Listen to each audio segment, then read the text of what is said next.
Item rate based GST. अभी तक हमने जितना भी एग्जांपल देखा वो सारे के सारे वैल्यू बेस्ड जीएसटी कैलकुलेशन होता था।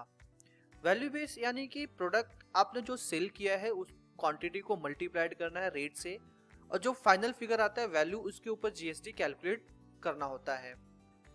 बट कुछ केसेस ऐसे हैं जहां पे रेट जो होता है जीएसटी का वो आइटम रेट पे डिपेंड करता है कि आइटम का रेट अमाउंट क्या है। ऐसे एग्जांपल के तौर पे जैसे कि शर्ट हो गया, आप कोई फुटवेयर परचेज करते हैं उस केसेस में, तो उस केस को समझने के लिए कैसे कॉन्फ़िगर करना है टैली प्राइम में, उसको समझने के लिए यहाँ पे एक केस स्टडी लिख रखा है। उस केस स्टडी के थ्रू हम इस वीडियो को समझते हैं। तो केस स्टडी कुछ इस प्रकार है। Few of goods are sold based on item rate and GST rate change according to rate of item sold. यानी कि यहाँ पर ये होता है कि अगर प्रोडक्ट का जो रेट ऑफ सेल है यानी कि जो आप सेलिंग प्राइस है, अगर वो रेट चेंज होता है तो जीएसटी का रेट भी चेंज हो जाता है। एग्जाम्पल के तौर पे जैसे यहाँ पे आपने कुछ शूज सेल किए हुए, जैसे बाटा का फॉर्मल शूज, एचएसएन कोड है। अगर उस शूज यानी कि उस जूते का जो पेयर है अगर आप सेल करोगे और उसका रेट अगर आप 1000 रुपीज के नीचे सेल करते हो, यानी कि 1000 रुपीज के नीचे है, तो उस प्रोडक्ट पे 5% जीएसटी।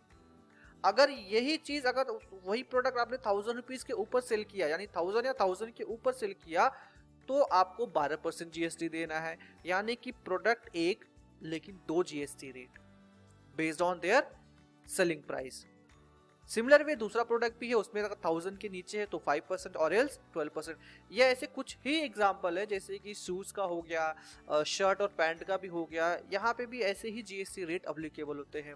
तो इसे हम आइटम रेट बेस्ड जीएसटी कहते हैं। तो ये एग्जांपल इस केस स्टडी को हम टैली प्राइम में करके देखते हैं कि ये एंट्री हम कैसे रिकॉर्ड कर सकते हैं। हमने सेल किया है मयंक एंटरप्राइजेस, इनका जीएसटी रजिस्ट्रेशन नंबर दिया हुआ है, तो ये जीएसटी रजिस्ट्रेशन नंबर कॉपी कर लेते हैं और ये एंट्री हम टैली प्राइम में रिकॉर्ड करते हैं।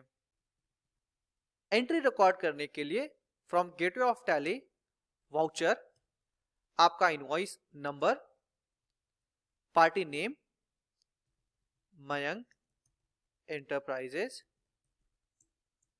Debtor, state, GST registration number. यहाँ पे प्रोडक्ट सेल करना है, दैट इज प्रोडक्ट आप सिलेक्ट करेंगे। लेट से मान लीजिए लोकल सेल्स है तो लोकल सेल्स सिलेक्ट करेंगे, और यहाँ पे हमें क्रिएट करना है हमारा जो स्टॉक आइटम है, that is based on item rate. Product का नाम कॉपी कर लेते हैं, स्टॉक आइटम है, इसे हमने क्रिएट करना है। Unit number, GST applicable yes, product का एचएसएन कोड। यहां पर हमें सिलेक्ट करना है इसका कैलकुलेशन टाइप। अभी तक हमने इसे कॉन्फ़िगर किया value based value based value based करते आ रहे थे। अब हमें सिलेक्ट करना है ये आइटम रेट वाइज। अब जैसे ही आइटम रेट सेलेक्ट करेंगे तो यहाँ पर ऑप्शंस, कुछ ऑप्शंस हाईलाइट हो जाते हैं। Consider additional expenses income for slab rate calculation. अब ये एडिशनल एक्सपेंसेस ये वो एक्सपेंसेस है जहां पे हमने देखा था कि कोई प्रोडक्ट जब हम सेल करते हैं उसके साथ साथ में delivery charges, documentation charges, transportation charges भी ऐड करते हैं। तो उसमें आपने देखा था उस प्रोडक्ट का जो एक्सपेंसेस था उस प्रोडक्ट के कॉस्ट में जाके उसके टैक्सेबल फिगर में जाके ऐड हो जाता है।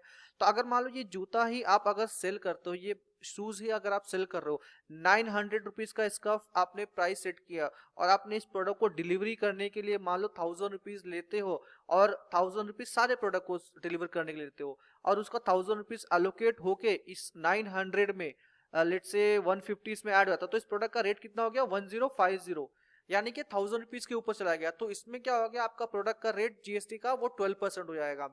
तो आप चाहते हो कि नहीं, जब जीएसटी रेट कैलकुलेट हो और आइटम का रेट कैलकुलेट हो तो वो एक्सपेंस का रेट भी उस टैक्सेबल फिगर में ऐड होना चाहिए, उसके बाद जीएसटी कैलकुलेट करें। तो ऐसे केस में आप इसे यहाँ पे क्या कर सकते हो, यस कर सकते हैं। फिलहाल अभी हम इसे यहाँ पे नो करेंगे। प्रोडक्ट का प्राइस अगर 1000 रुपीज है तो ये टैक्सेबल है।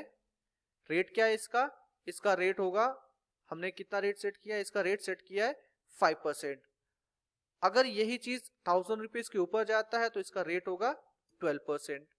सीजीएसटी एसजीएसटी 6 और 6% हो जाता है। दूसरा, अब हम यहाँ पे इसको सेव कर देते हैं प्रोडक्ट।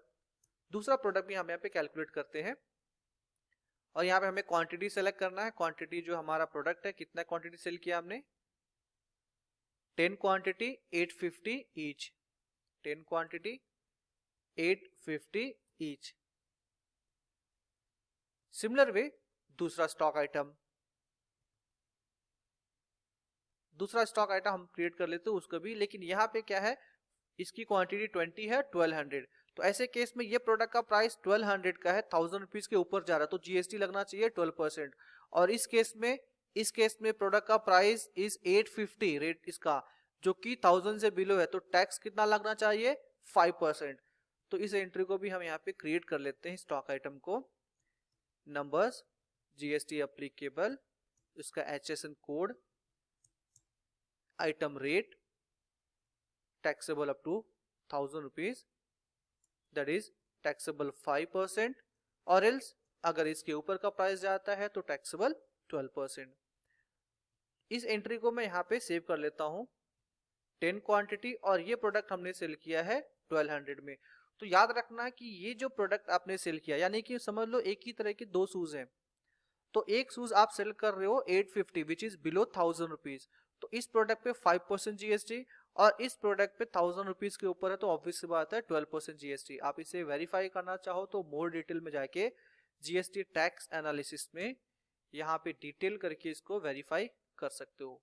सी आप यहाँ पे देख सकते हो इस प्रोडक्ट का जो जीएसटी रेट कैलकुलेट हुआ है 2.5 यानी कि 5%, और दूसरी स्टॉक आइटम पे 12%।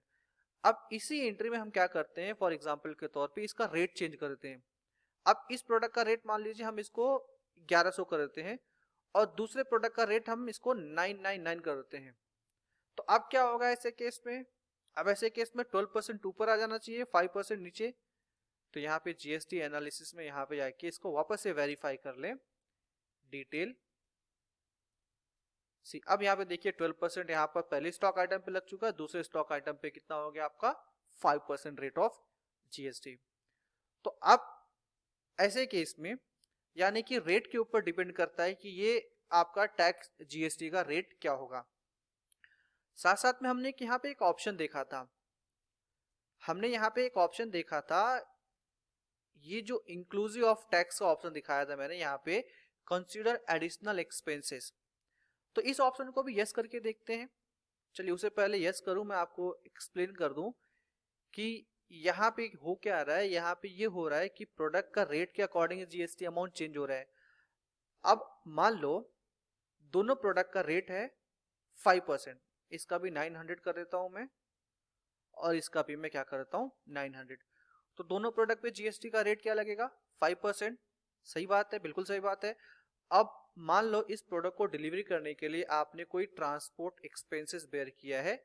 तो ट्रांसपोर्ट एक्सपेंस यानी कि वही जो हमने पहले देखा था पहले वाले केस स्टडी में, और ये फिगर मैं कुछ बड़ा अमाउंट लेता हूं सो दैट इसको एक्सप्लेन कर सके। अब ये 2500 जो है वो एलोकेट हो गया रहेगा दोनों प्रोडक्ट में, यानी कि दोनों का रेट क्या है 9000, तो 1250 यहाँ पर ऐड हो गया रहेगा 1250।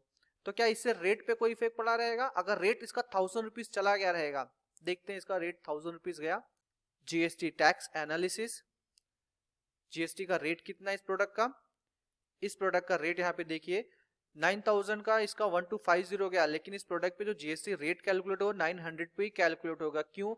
क्योंकि इस प्रोडक्ट का रेट 900 पे ही सेट किया हुआ है, और यहाँ पर आपने जो स्टॉक आइटम में एक ऑप्शन यहाँ पर दिया हुआ था, यहाँ पर इस ऑप्शन को आपने यस नहीं किया, तो इसलिए वो एक्सपेंस के अमाउंट को कंसिडर नहीं करेगा। अगर मैं इसको यस कर देता हूं और इसको सेव कर देता हूं, तो क्या ये इस पे इसका अमाउंट चेंज होगा? सी इस केस में कहना मुश्किल है, बिकॉज ये जो 1250 ऐड हो रहा है, 1250 यहां पर ऐड हो गया, 9000 प्लस 1250 टोटल हो गया 10250 डिवाइडेड बाय क्वांटिटी कितनी है 1025, यानी कि एक प्रोडक्ट का रेट चला गया 1025।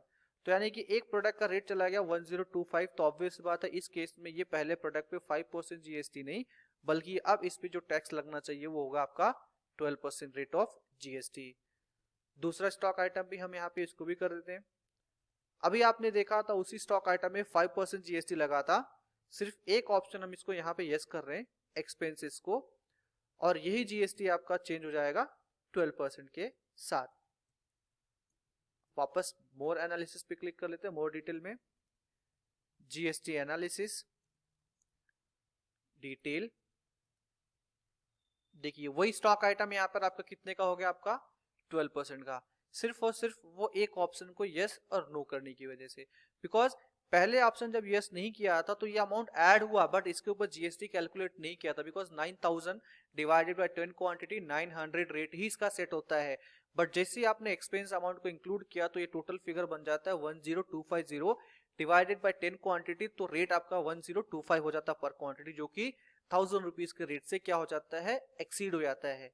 तो ऐसे केस में जो जीएसटी चार्ज होगा वो 12% चार्ज होगा। अब यहाँ पे आपको लेजर सेलेक्ट कर लेना है, output CGST and output SGST, और इस एंट्री को हम कर लेते हैं सेव। तो ये रहा एंट्री जहां पर हमने देखा आइटम रेट वाइज जीएसटी। तो आइटम रेट वाइज जीएसटी को आप वापस समझना चाहो तो इस वीडियो को वापस रिपीट करके देख सकते हो, लेकिन इस एंट्री को सेट करना प्रॉपर तरीके से इंपॉर्टेंट है, इसलिए आप अपने प्रैक्टिस टैली में इस वीडियो के थ्रू कॉन्फ़िगर करो और सीखो कि ये चीजें कैसे कॉन्फ़िगर करनी है और ये कैसे एंट्री हमें रिकॉर्ड करनी है। और ये भी चीज समझने की कोशिश करो कि वैल्यू बेस्ड जीएसटी और आइटम रेट बेस्ड जीएसटी में डिफरेंस क्या है। आप ये क्वेश्चन कर सकते हो कि आइटम रेट बेस किस पे लगेगा, ये इंडस्ट्री स्पेसिफिक है। सी सारे केस में 95% केसेस में वैल्यू बेस्ड जीएसटी होता है, लेकिन जैसे मैंने बताया शूज कंपनी में, शर्ट कंपनी जो होता है, टेक्सटाइल होते हैं, यहाँ पे item rate wise GST charge किया जाता है।